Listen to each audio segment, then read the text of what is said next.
Welcome back to city news. రాబోయే తరానికి మంచి వాతావరణం అందించాలనే ప్రధానమంత్రి పిలుపు మేరకు ఏక్ పేడ్ మాకే నామ్ పర్ అనే మొక్కలను నాటే కార్యక్రమాన్ని మార్స్పేట నల్లమోతు చెంచురామానాయుడు పురపాలక ఉన్నత పాఠశాలలో నిర్వహించారు. ఈ సందర్భంగా ముఖ్య అతిథులుగా హాజరైన సార్జెంట్ దీపక్ రాజ్పుత్, కార్పొరల్ ఆర్కిజం చౌబా మాట్లాడుతూ ప్రతి ఒక్కరూ పర్యావరణం పట్ల శ్రద్ధ చూపాలని, మొక్కలు నాటడమే కాకుండా కన్నతల్లిలా ప్రేమగా చూస్తూ నీరు పోసి పెంచాలని పిలుపునిచ్చారు. పాఠశాల ప్రధానోపాధ్యాయురాలు పివి సుధారాణి మాట్లాడుతూ విద్యార్థి దశ నుండి పర్యావరణ పరిరక్షణకు పాటుపడే విధంగా మొక్కలు పెంచాలని విద్యార్థులకు తెలియజేయడం జరిగిందన్నారు. ఈ సందర్భంగా విద్యార్థులచే మొక్కలు నాటించారు. కార్యక్రమంలో పాఠశాల ఉపాధ్యాయులు నాగిరెడ్డి, ప్రసాద్ రెడ్డి, ఎన్సీసీ ఆఫీసర్ స్వామి, సిఆర్పి శ్రీదేవి పాల్గొన్నారు.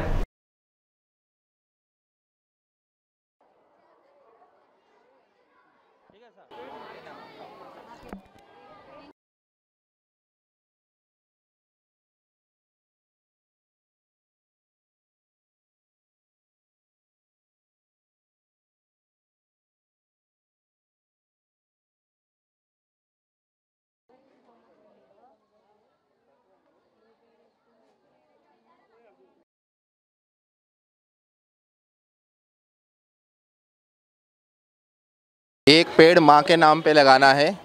ये जो हमें मातृभूमि जो है हमें इतना चीज़ें देती है, हमें संरक्षण करती है, हमें ऑक्सीजन देती है, तो इसलिए हमें एक पेड़ माँ के नाम पे लगाना है। ये जो है ट्री कैंपेन 2024 एनसीसी का है, 8 ईयर एनसीसी का। पेड़ माँ की नाम कार्यक्रम प्रोग्राम చేపట్టడం జరిగిందండి ఎన్సీఆర్ఎన్ఎం హై స్కూల్లో. దీనిలో భాగంగా ప్రతి పిల్లవానికి ఒక మొక్కని ఇచ్చి అది తల్లి వాళ్ళ అమ్మ కంటే ఎక్కువగా దాని అమ్మని ఎంత ఎక్కువగా ప్రేమిస్తారో అలానే అంత ఆ మొక్కని ప్రేమించేలా విద్యార్థులకు చెప్పడం జరిగింది. దాని సంరక్షణ రోజు దానికి వాటర్ నీళ్ళు పోయటం, దాని మొక్కని రోజు పెంచడం అనేది పిల్లలకి అప్పచెప్పటం జరిగింది. ఈ పర్యావరణ పరిరక్షణలో భాగంగా మరి కేంద్ర ప్రభుత్వం ఇచ్చిన పిలుపు మేరకు ఏక్ పేడ్ మాకే నామ్ పర్ అనేటటువంటి నినాదంతో విద్యార్థులందరూ కూడా తలా ఒక మొక్కను నాటి అది తల్లితో సమానంగా చూసుకోవాలి అనేటటువంటి ఒక లక్షణం వాళ్ళకి నేర్పించాలనే ఉద్దేశంతో ఈ ప్రోగ్రాం ఏర్పాటు చేయబడింది. మరి ఈ పర్యావరణ పరిరక్షణలో మనం అందరం భాగస్వాములం కావాలని చిన్న వయసులోనే పిల్లలకి నేర్పించినట్లయితే వాళ్ళు పెద్ద అయిన తర్వాత కూడా ఈ పర్యావరణాన్ని కాపాడటంలో ప్రతి ఒక్కరూ మరి వారి పాత్ర నిర్వహిస్తారు. అట్లాగే వాళ్ళ పుట్టినరోజు నాడు కూడా ప్రతి సంవత్సరం ఒక మొక్క నాటే విధంగా వాళ్ళని మేము ప్రోత్సహిస్తూ ఉన్నాం. వినాయక చవితి పండుగ నేపథ్యంలో మున్సిపల్ కార్యాలయంలోని కమిషనర్ ఛాంబర్లో వివిధ ప్రభుత్వ శాఖల అధికారులతో మున్సిపల్ కమిషనర్ బండి శేషన్న, డిఎస్పీ జనార్దన్ రావులు సమావేశం నిర్వహించారు. ఈ సందర్భంగా వారు మాట్లాడుతూ పోలీస్, రెవెన్యూ, మున్సిపల్, అగ్నిమాపక, ఇరిగేషన్ శాఖల అధికారులు డిఎస్పీ కార్యాలయంలో ఏర్పాటు చేసిన అనుమతుల కౌంటర్లో అందుబాటులో ఉంటారన్నారు. సెప్టెంబర్ 2 నుండి 7వ తేదీ వరకు మండపాలకు అనుమతులు ఇవ్వడం జరుగుతుందన్నారు. మండపాలు ఏర్పాటు చేయదలిచిన వారు చలానాలు చెల్లించి అన్ని పత్రాలతో దరఖాస్తు చేసుకుంటే 24 గంటల్లో అనుమతులు ఇస్తామని తెలిపారు. వినాయక చవితిని పర్యావరణానికి హాని కలిగించే ప్లాస్టర్ ఆఫ్ ప్యారిస్ వంటి వాటిని ఉపయోగించకుండా మట్టి వినాయక ప్రతిమలు ఉపయోగించాలని సూచించారు. మున్సిపల్ చైర్పర్సన్, వైస్ చైర్మన్లు, కౌన్సిల్ సభ్యుల సహకారంతో తెనాలి పురపాలక సంఘం అన్ని ఏర్పాట్లు చేస్తుందని చెప్పారు. ఈ యొక్క వినాయక చవితి జరుపుకునేటువంటి కార్యక్రమంలో భాగంగా పట్టణంలో ఉన్నటువంటి ప్రతి పౌరుడికి మా యొక్క విజ్ఞప్తి గమనించండి. పర్యావరణ రహితంగా మనం ఈ యొక్క కార్యక్రమం రావాలి. అంటే ఏంటంటే విగ్రహాలను రకరకాలుగా, అంటే ప్లాస్టర్ ఆఫ్ ప్యారిస్ లేకపోతే ఇంకోటి కాకుండా మట్టి విగ్రహాలను మీరు మంటపాలు అవ్వచ్చు, ఇండ్లలో కావచ్చు, వాటి ద్వారా అయితే కనుక పర్యావరణాన్ని చక్కగా పరిరక్షించుకునే వాళ్ళ వెళ్తాం. సో అందువల్ల ప్రజలందరూ కూడా గమనించుకోవాల్సిందంటే మట్టి విగ్రహాలకు ప్రాధాన్యత ఇవ్వండి. రెండో విషయం ఏంటంటే కనుక ప్లాస్టిక్ను కూడా విపరీతంగా వాడొద్దు.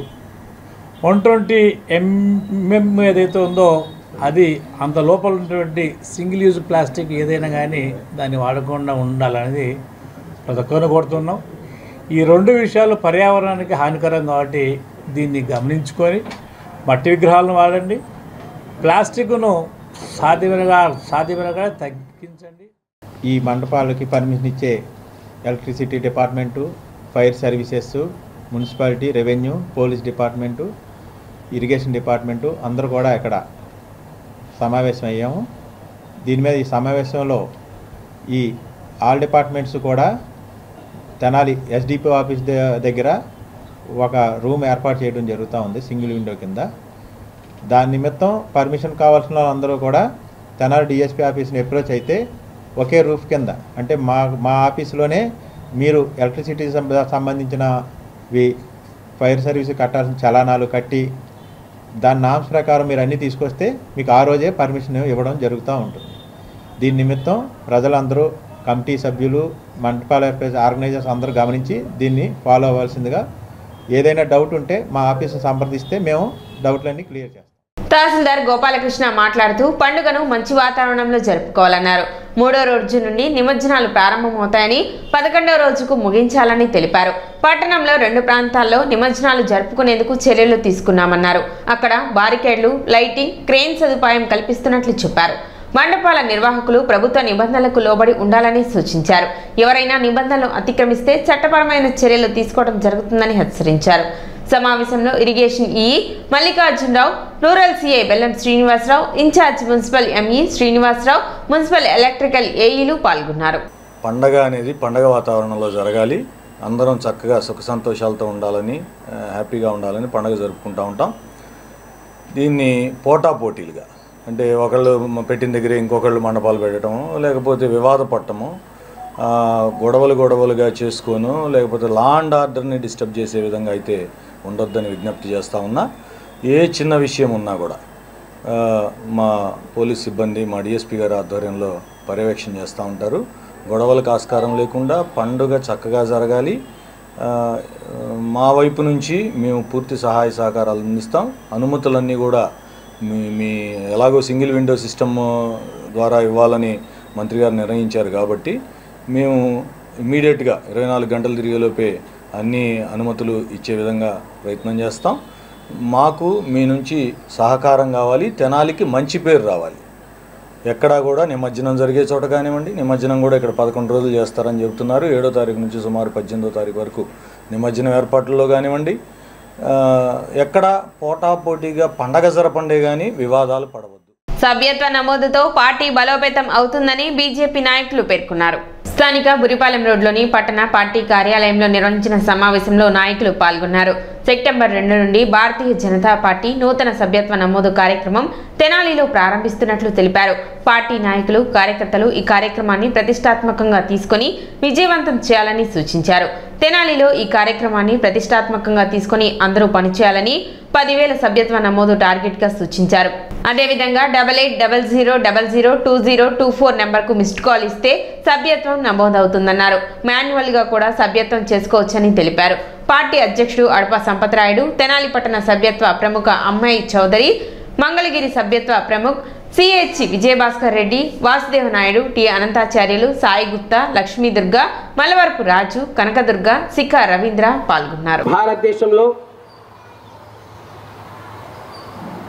ఏకఛత్రాధిపత్యంగా ఉన్న కాంగ్రెస్ పాలనకు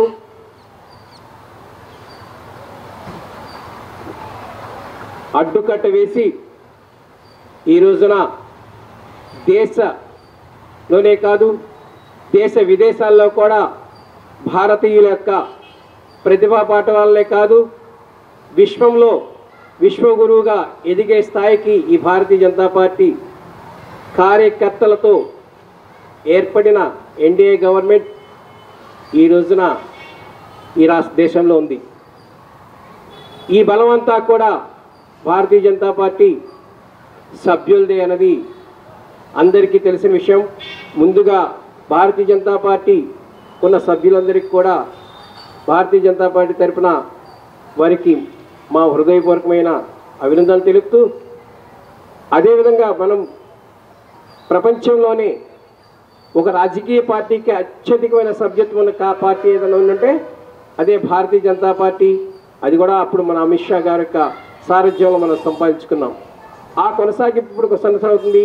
మళ్ళా ఈ సంవత్సరం అంటే 2024 సంవత్సరం కూడా నూతన సభ్యుల్ని మనం ఏర్పరచుకోవాల్సిన ఆవశ్యకత ఉంది. కాబట్టి ముఖ్యంగా మన ఆంధ్ర రాష్ట్రంలో ఎప్పుడూ మనం కొంత వెనకబడే ఉంటున్నాం సభ్యత్వంలో కూడా. అది మన ఎన్నికల్లో కూడా ఆ ఇంపాక్ట్ కనిపిస్తూనే ఉంది, ఆ ప్రభావం.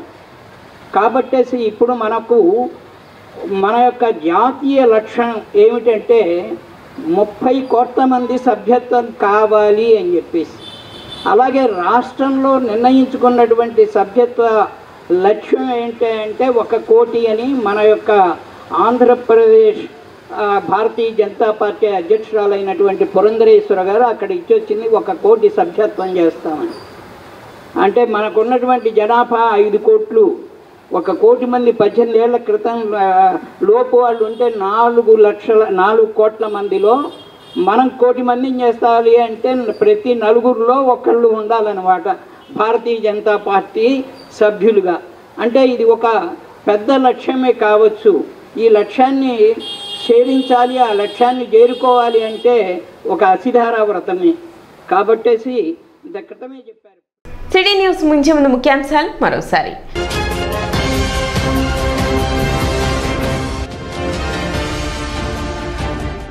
అర్చకులకు వేతనాలు పెంచడం పట్ల హర్షం వ్యక్తం చేస్తూ సీఎం చంద్రబాబు నాయుడుకు అభినందనలు తెలిపిన రాష్ట్ర అర్చక సమాఖ్య సంఘం.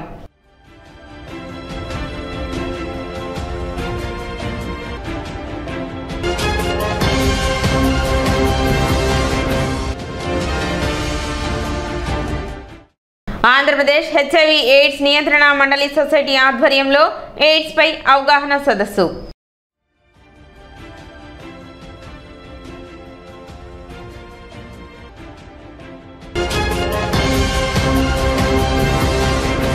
సిటీ న్యూస్ ఇంతటితో సమాప్తం. నమస్కారం.